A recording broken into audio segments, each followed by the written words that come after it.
Greetings from the United States of America. We are glad you found time to be with us again. My name is Alex Chamada. And mine is Michael Zimanji. Now, today on the show, we visit two enterprising Kenyans in Wichita, Kansas, and how they have dared to venture in the healthcare sector in nursing staffing. And this comes hot on the heels of President William Ruto's state visit to the US. And remember, health was one of the areas of focus with emphasis on skills and knowledge transfer, Michael. That is true.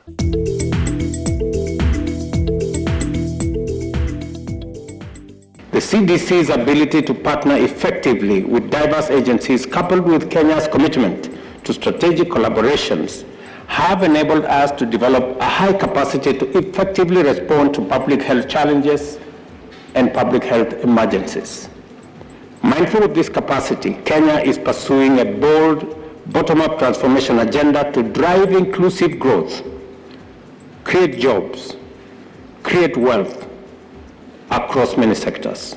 Central to this is the implementation of our universal health coverage plan. Partnerships, especially with the US, are crucial for our success. Also on the show, how Port Sako is spreading its wings in Kenya and the diaspora. And remember, Sakos continue to play a key role in investment both home and away. Great. Now, Alex, let's cross over to Wichita and meet Jackton Tanui and Japheth Kimoi, who will be benefiting from the deal by the Kenyan and US governments. And specifically in skills and knowledge transfer. And that's quite daring. Take a look.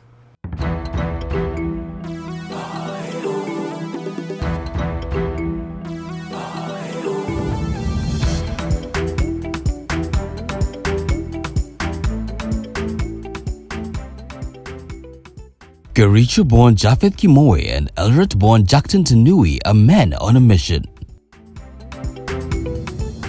Started in 2020, the pair are founders of their very own Kansas-based business, Central Nurses Staffing Agency in Wichita. So Central Nurses Staffing Agency, we founded during the pandemic because we used to go to work. There's so much shortage of nurses. So we came up together and we started a thing that we decided it can help us out and help every Kenyan within the city. We sat down and came up with the idea where we can try to negotiate our way to work, because sometimes you go to work, you stay there for a long time. So that's how we came up with Central Nurses. Together with their colleague, Rolex Mudibo, the trio immediately took up specific roles upon incorporation. Jackton, the Director of Operation, Japheth, the Chief Operating Officer, and Rolex, Chief Financial Officer. Pretty much I oversee daily activity. I am responsible for invoicing. I deal with a lot of invoices and paperwork. So we have employees here in Wichita. We hire, we're recruiting staffing agency, we hire. So when we send them, when we hire, not just for a short period of time, we hire for a long period of time, for a short period of time, and we send them to the hospital to cover the shift that needed to be covered. Mm-hmm. So the hospital always, in Kansas, in everywhere, needs staff. So when they need staff and they cannot fill that gap, that's when they contact us, and then we will cover that. The hospital pays us, and then we pay the employee. Yes. Currently, Central Nurses Staffing Agency has over 119 active employees operating in the United States. So, how does one qualify to be part of their team? We're starting from the Nurses Aid. So there's a class called Nurses Aid. So they do that class for, they call CNAs. And then there's what we call Med Aid. So those are the people passing medication. We have LPNs and RNs, and then we started recruiting practitioners. When I say practitioners, we started recruiting nurse practitioners like myself. Yes. So anybody can be trained and you do that? Anybody can be trained in a healthcare field.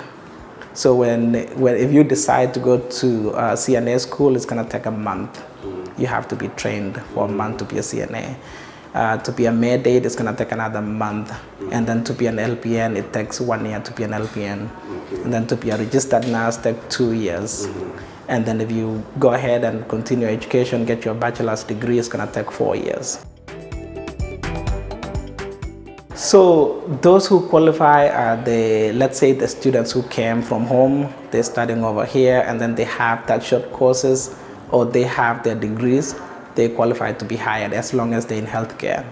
So they qualify to be hired, and then they have to have a work permit, and then we can hire them. So if you come for 6 months, visiting visa for 6 months, you will not qualify because you will not have a work permit from the United States government.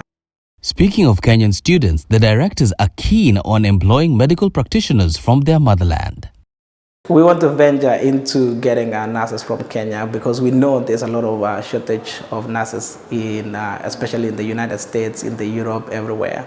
So we want to venture into getting people from home so that they can come and cover those areas that are needed, and then also they get a chance to come to the United States and work like the way we are working in the United States, and give back to home.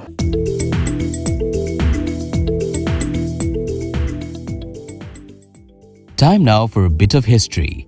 How exactly did the pair get their start here in the land of opportunities?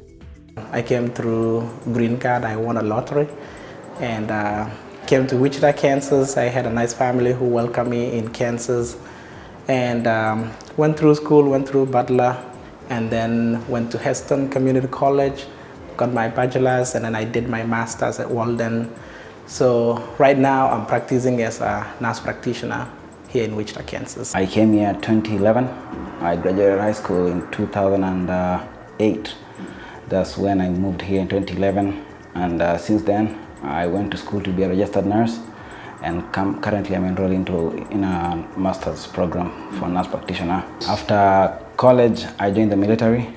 I went to the United States Army. I did what's called National Guard here. So it's just under commander, governor for specific state. So I did for Kansas for 6 years, and once that was done, I switched. I went to the Air Force. Wow. I'm still in the Air Force. Clearly, the patriotic sons of the 254 have been flying high since arriving in the US, achieving milestone after milestone. But this doesn't mean the journey has been smooth. Challenges that we face is hiring. Sometimes it's hard to get employees to hire because the market needs a lot of people to work. So mostly challenges that we get is hiring. And now we're venturing to bringing people from home. So challenges that we face is visa, so you really takes need time. people. You need people. We need healthcare people. Yeah. We do need healthcare people. Wow. I don't have it on top of my head, but I think by the year 2030, there's a certain percentage of nurses retiring. So there'll be massive shortage in the United States. Because again, getting work permits, visas from Kenya also not quite easy. It's not easy. It's not easy. How are you going to navigate through that? So we navigate that through, we're sponsoring most of them to come over here. So we make sure that we sponsor, and then we're going to sign a contract when they come over here. We're going to sign a contract. Let's say they're going to work for us for 1 year.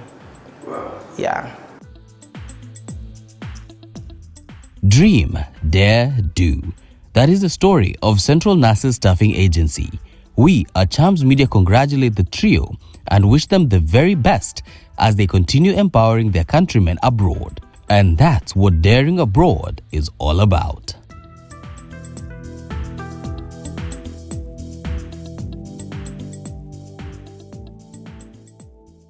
Congratulations to Jackton, Japheth and Rolex in Wichita. Time for us to go on a short break, but when we return, Find out how Port Sako is spreading its wings in Kenya and abroad. Welcome back to the show. Now, in part one of the show, we focused on 3 daring young Kenyans who have started a nursing staffing agency in Wichita, Kansas. And this comes hot on the heels of President William Ruto's state visit to the US, where health was one of the areas of focus, with special attention to skills and knowledge transfer. Now, next. Next is our back home segment, because as much as we bring you happenings abroad, we also focus on what is happening back home. Today, it's all about Port Sako and how they're spreading their wings in Kenya and the diaspora. Port Sako is a Tier 1 licensed deposit-taking Sako regulated by the Sako Societies Regulatory Authority, SASRA. It was started in the year 1966 by employees of the then East African Harbours and Railways Corporation. The Sako opened its common bond in the year 2010 and now has diverse membership coming from salaried and non-salaried individuals, investment groups or Chams, corporates, sole businesses, and from people in the diaspora. The Sako currently has 14,000 members. It has transformed lives for the past 58 years. The current asset base as at 31st December 2023 it was 9.1 billion. The loan portfolio is 6 billion. Our member deposits is 5 billion. So we are growing every other year because of the strategies that we laid then.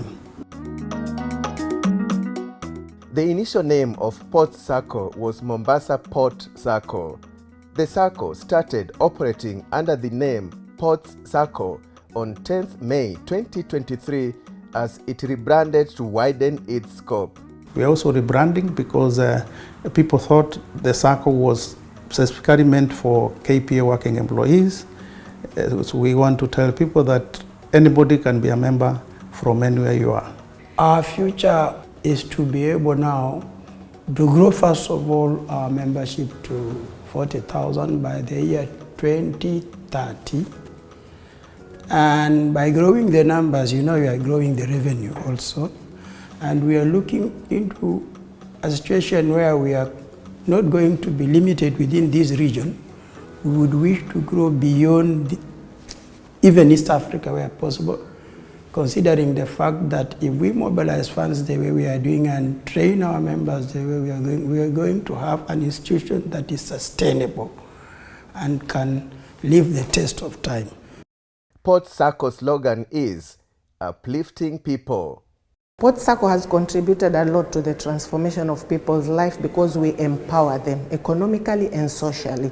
We assist our members get loans, either business loans, farming loans, development loans, and we also manage to go through and see what they have done with the loans, the investments they've done, how they have grown. We also assist in empowering them on training them, educating them on how best to do investments and grow. Thus, we live our motto of Port Sako, uplifting people. The society has spread its wings not only in Kenya but also across the borders. Anybody can become a member of Port Sako, and you can either become a member through accessing our website. There are very simple questions or applications that you can download and become a member, and you can become a member anywhere in this country or outside this country. And for your information, you may know that we have even people, Canada, Australia, and USA who are our members. One of our biggest events here is a person from USA. And we encourage quite a number of these diaspora members because the best way to save funds is through a Sako. Because if you send money to your relative, we have seen quite a number of friends who send members of their relatives only to realize that their money have disappeared. But with a Sako, you can still access your money wherever you are. You can even take your loan. You can even retrieve that money at any time within your precinct of your comfort zone seated. And the Port Sako is ready to serve you, and we encourage you to join us. The diaspora members are able now to use the Sako as a vehicle to invest back in Kenya, give back even to Kenyans, so that when you come as a holiday maker. You don't have to carry money from wherever you are to come and spend in Kenya while the Sako, Port DT Sako is available for you. So it's a vehicle that you can use for investment. You can use for leisure if you come as a tourist now in Kenya. And you can also use it as an investment for yourself for the future when you retired. The rate of dividends that we paid for members' deposits for the year 2023 was 20%. Interest on members' deposits, we paid 12.5%. If you have also saved in the savings account for individual savings accounts, we also paid 6% per annum. And there are much more benefits Port Sako members can enjoy whether they live in Kenya or abroad. We have fixed deposit that we pay at the rate of 8%, depending on the amount. The range is from 3% to 8%, depending on the amount you are fixing. All at the touch of a button. We have a system that they can access facilities, they can access loans. We have a system that enables them to pay from wherever they are. Yeah, they pay, they can ask for loans from our system on phone. Yeah, so we have digitalized our operations to the extent that even the diaspora can be able to access loans through the phone.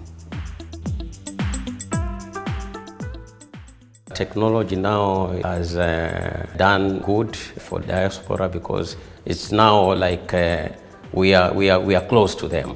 Everything can be done within a short time and efficiently.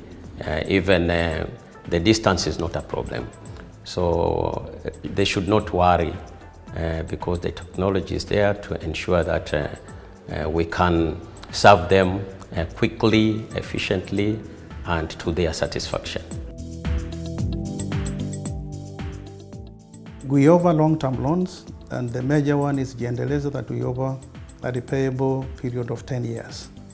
So we offer from 1 month to 10 years. We have Biashara loan, we have Gendeleza loan, we have premium loans, we have normal loans, we have emergency loan, and we have LPO loans that we offer for those who are in business and they have LPOs. So we offer all those loans. While living abroad, one can invest back home using Port Sako. And to give a glimpse into how the Sako can support you in business back home, let's take a look at how the Sako has supported Lennox Mutengo, a former teacher who quit his job to venture into business. He owns this private school in Bamburi with close to 500 students and has employed 20 teachers and 3 support staff.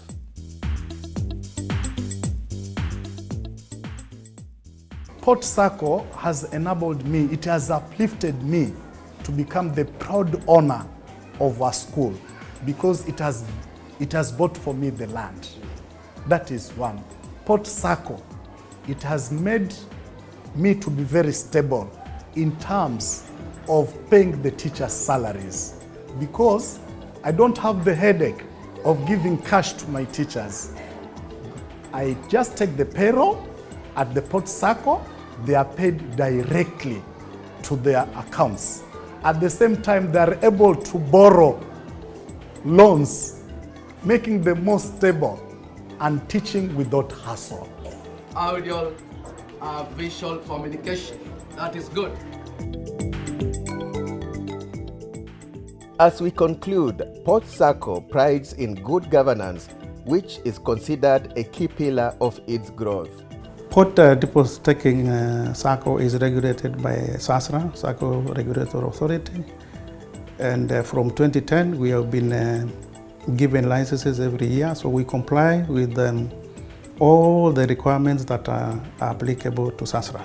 We have maintained integrity in our structure since then, and that's why it has helped our Sako now to grow, because there is openness, there is transparency, there is open communication, all those attributes that bring about integrity and accountability, key issues for the board. Currently, we are focusing on the future because we see that we have a generation that is the Z generation. They want to get things at the tips of their hand where they are in their homes, in their offices. So as Port Sako, we are focusing on technology because that is the best way to go about. We've been able to build capacity, training our members on financial management literacy. And again, we've been able to tell them on how to utilize the funds which they are borrowing from us. And for those who have taken advantage of our training, we have seen quite a number of them change their lives.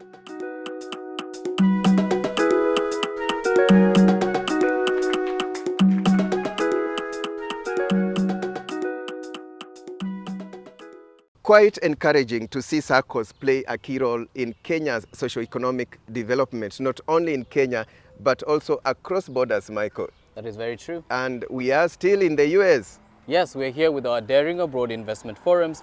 This weekend we are in New Jersey, and next weekend we shall be in Marlborough in Massachusetts. And Michael, this is part of our series that will see us visit Dallas, Houston, and finally Seattle. Come interact with us and meet investors not only in Kenya but also from here in the US as you tell your Daring Abroad story. Yes, and that is how we end the show.